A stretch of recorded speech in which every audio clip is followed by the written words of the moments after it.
सतहदेखि करिब 4400 मिटरको हाइटमा रहेको यो हो गोसाइँकुण्ड।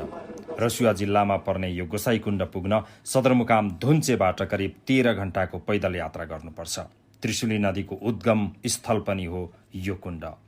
यो ठाउँमा बस्नका लागि केही होटलहरू भए पनि अल्टिट्युडका कारण धेरै मानिसहरू यो ठाउँमा बस्न अलिक गाह्रो मान्छन्।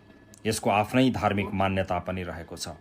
समुद्र मन्थन गर्दा निस्केको विषलाई भगवान शिवजीले पिएपछि जब उहाँलाई घाँटीमा असाध्यै पोल्यो र पीडा भयो, तब उहाँले आफ्नो घाँटीलाई शीतलता प्रदान गर्नका लागि आफ्नो त्रिशूलबाट चट्टान फोडेर पानी निकालेको र यो कुण्ड बनेको भन्ने गरिन्छ। खास गरी जनै पूर्णिमाको दिन यो ठाउँमा भव्य मेला लाग्ने गर्दछ र यसलाई धरतीको एउटा स्वर्गको रूपमा अर्थ्याइएको छ।